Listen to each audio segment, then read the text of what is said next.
Bismillahirrahmanirrahim. Assalamualaikum warahmatullahi wabarakatuh. Alhamdulillahi rabbil alamin. Wassalatu wassalamu ala rasulillahil karim. Nabiyyina wa sayyidina Muhammadin al-amin wa ala alihi wa sahbihi ajma'in. Wa ba'd. Teman-teman, di antara menu ibadah Ramadan ada yang diwajibkan fardu, ada yang disunnahkan, dituntun untuk memberikan kelengkapan, kemuliaan yang bisa kita raih, sekaligus tambahan pahala yang mampu kita dapatkan. Di antara ibadah sunnah itu adalah ibadah yang dikerjakan di waktu sahar, waktu singkat menjelang fajar. Kurang lebih kisaran 15-30 menit menjelang fajar. Bilapun waktu subuh, misal saja ambil pasnya jam 4.30, maka waktu sahar tepat di pukul 4 menjelang ke waktu fajar. Segala aktivitas yang dikerjakan di waktu sahar dinamakan dengan sahur.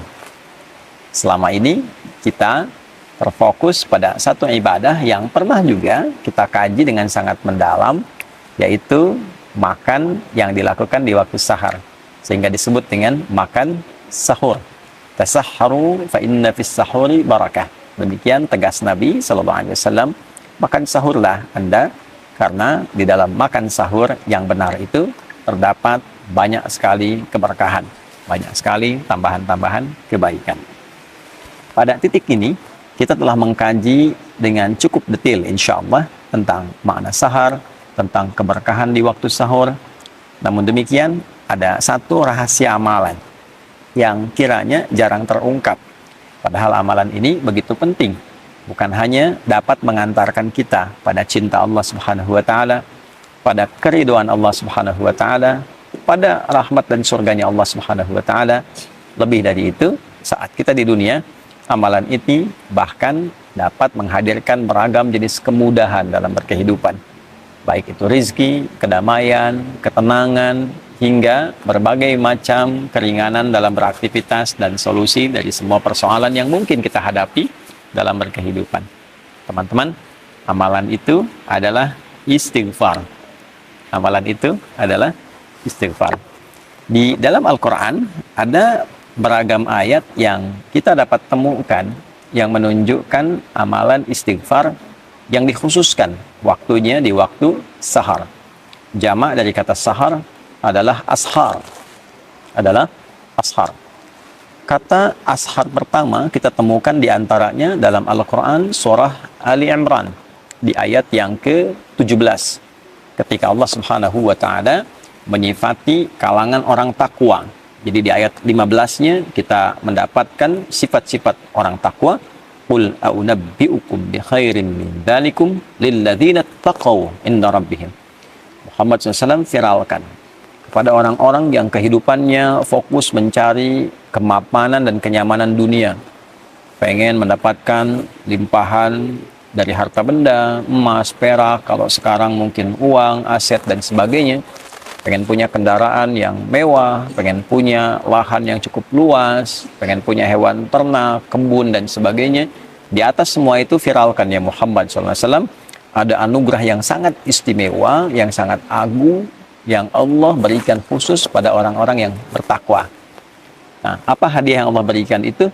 Ya, ada jannah berupa surga yang dihiasi dengan keindahan yang sangat sempurna, pasangan-pasangan yang sangat serasi, dan yang paling tinggi adalah keridhaan Allah Subhanahu wa Ta'ala. Kalau Allah sudah ridho, semua akses dibuka, langit dan bumi dibuka. Ya, untuk siapa orang-orang itu? Ya, diantaranya adalah orang-orang yang disifati oleh Allah Subhanahu wa Ta'ala dengan kata ibad, yang ibadahnya sangat luar biasa, yang pendekatan kepada Allahnya luar biasa. Dan di ayat ke-16 disebutkan komitmen orang ini sampai berkata, mereka memohon kepada Allah ampunan yang pertama kali. Alladzina yaquluna rabbana innana amanna faghfir lana dzunubana. Ya Allah, kami berikrar bahwa kami beriman kepadamu, maka dengan iman ini mohon ampuni dosa-dosa kami. Ya, ampuni dosa-dosa kami. Jadi yang didahulukan oleh Allah ternyata amalannya adalah permohonan ampunan. Nah, ketika mereka ingin mempraktekkan itu, di ayat ke-17-nya disifatilah dan digabungkan sifat ini dengan 4 amalan utama. As-sabirina was-shadiqina, wal-qanitina, wal-munfiqina. 4. Yang kelima, wal-mustaghfirina bil ashar. Jadi ternyata ketika mereka ingin memohon ampunan pada Allah Subhanahu wa taala, yang paling utama waktunya diletakkan oleh Allah Subhanahu wa taala di waktu sahar, waktu singkat menjelang sahur. Wal mustaghfirina bil ashar. Ada orang-orang takwa yang diantara agenda berkehidupan mereka, mereka khususkan waktu sahar itu sebagiannya untuk khusus memohon ampunan Allah Subhanahu wa taala. Mereka khusus untuk istighfar di dalamnya. Ya, bukankah puasa melatih kita untuk dapat meningkatkan takwa? Bukankah puasa mengajak kita untuk menjadi pribadi yang lebih bertakwa? Nah, di antara menu takwa itu salah satunya adalah memperbanyak istighfar. Di antara waktu istighfar yang paling baik itu adalah di waktu sahar. Orang yang memperbanyak istighfar di waktu sahar, maka oleh Allah disejajarkan dan diberikan ia satu kesamaan. Bisa ditafsirkan juga, bisa mendapatkan limpahan karunia yang setara. Satu, dengan orang sabar. Artinya orang yang rajin istighfar juga saat bersamaan akan cenderung memiliki kesabaran yang luar biasa. Yang kedua, dengan qanitin. Pertama sabirin, kedua qanitin. Orang yang ibadahnya itu khusyuk. Orang yang rajin istighfar, orang yang menggerakkan istighfar dalam hidupnya, itu semakin menggerakkan kekhusyuan dalam ibadahnya. Jadi ada irisan antara kekhusyuan dengan istighfar. Semakin rajin istighfar, semakin dekat dengan Allah, semakin khusyuk ibadah.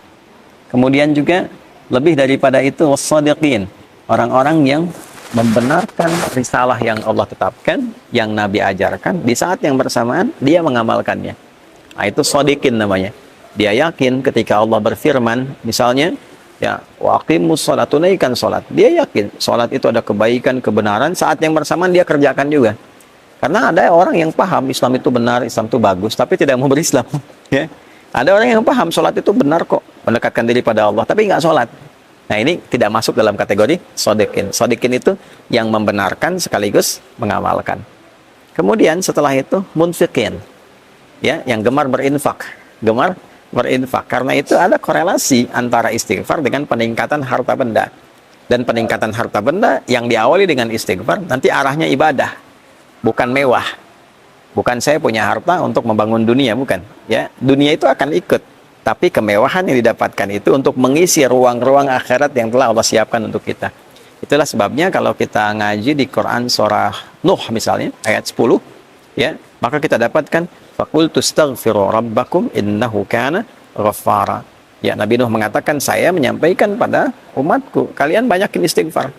Kalau sudah banyak istighfar, Allah punya sifat memberikan ampunan bagi hamba yang senang istighfar. Sifatnya disebut Ghaffar. Kalau Allah sudah berikan ampunan, apa yang terjadi? Yursilis samaa'a 'alaikum bidrara wa yumdidkum bi amwalin wa banina. Ya. Jadi Allah akan kirimkan, curahkan banyak rahmat. Yang kering, tandus, hujan dikirimkan supaya gembur kembali.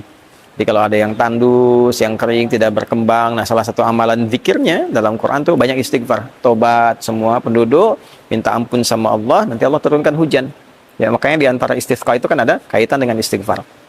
Kemudian wa yumdidkum bi amwal wa banin, harta oleh Allah dilimpahkan, keturunan oleh Allah disejahterakan. Karena kalau sudah istighfarnya bagus, dekat dengan Allah, dinilai pandai mengelola kehidupan. Harta dititipkan berapapun banyaknya pasti benar. Digunakan ibadah, gunakan infak, ya. Nah, makanya kalau ada orang diuji oleh Allah, ingat itu ujian loh, dihisab, ya. Diuji dengan kekayaan, nah, itu bukan untuk menaikkan dan mengupdate status secara sosial. Bukan kebanggaan dulu yang dibawa, kaya nih, bisa mengatur ini, itu. Tidak. Sama saja dengan titipan ilmu, titipan tenaga, kedudukan. Itu modal untuk ibadah, instrumen ibadah. Kalau dengan ditambah belum dekat, ditambah belum bisa ibadah, nanti mesti hati-hati, ya. Nanti bisa berganti menjadi istidraj, itu bahaya. Ya, penambahan harta yang tidak mampu mendekatkan diri kepada Allah.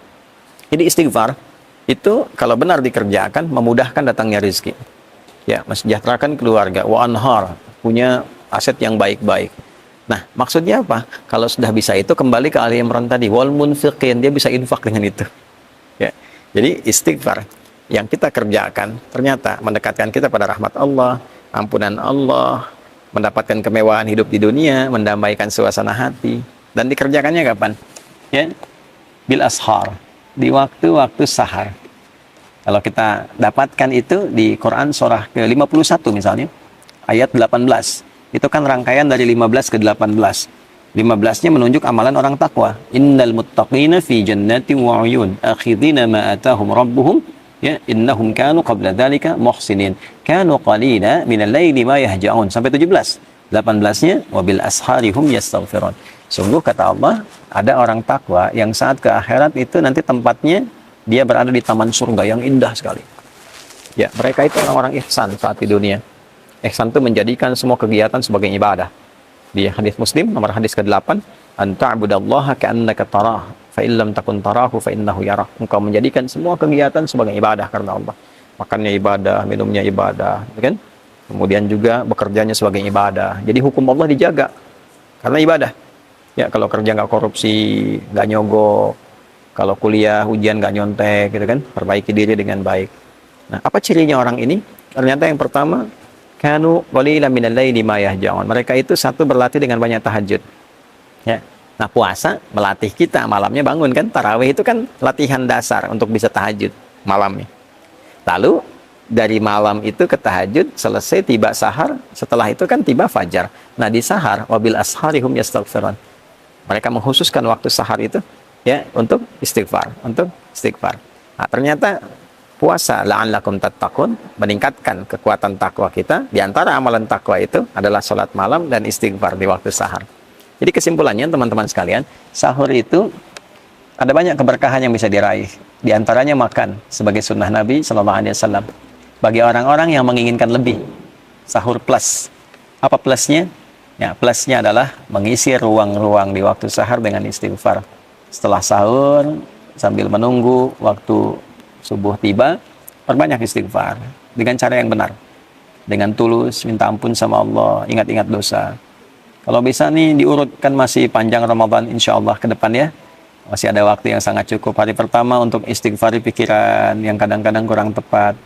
Istighfari telinga yang salah dengar, istighfari mata yang salah melihat, lisan sampai ke ujung kaki, sampai kita merasakan kenikmatan dengan istighfar itu, yang dengan itu menjaga semua organ tubuh kita untuk bersikap mulia. Ya, berhasilnya itu bisa nampak dengan perubahan yang terjadi di organ tubuh ini. Lisan yang diistighfari, keluarnya lembut, baik, sopan. Telinga yang diistighfari, ya keluar hasilnya itu mendengarnya yang baik-baik. Pada yang tidak baik, rasanya sudah kurang nyaman. Gitu ya. Nah, demikian sampai ke ujung kaki kita, sampai kita menjadi bagian insya Allah ibadah rahman hamba Allah yang disayang oleh Allah Subhanahu wa Ta'ala. Nah, itulah bagian dari kegiatan-kegiatan yang bisa kita isi selama Ramadan yang selama ini mungkin tidak banyak viral di kalangan masyarakat. Ya, jadi kalau teman-teman ingin mengisi ruang-ruang di waktu sahur yang saat itu dosa bisa diampuni, rizki bisa dimudahkan, hati didamaikan, dan pulang mendapatkan jaminan ridha Allah Subhanahu wa Ta'ala sebagai anugerah teragung yang Allah siapkan. Tentu kalau sudah Allah ridha, surga menanti dengan segala kenikmatannya yang seperti Allah janjikan. Istighfar di waktu sahar. Astaghfirullahaladzim, astaghfirullahaladzim, astaghfirullahaladzim, alladzi la ilaha illa huwal hayyul qayyum wa atubu ilaih. Saya mohon ampun ya Allah, saya mohon ampun ya Allah.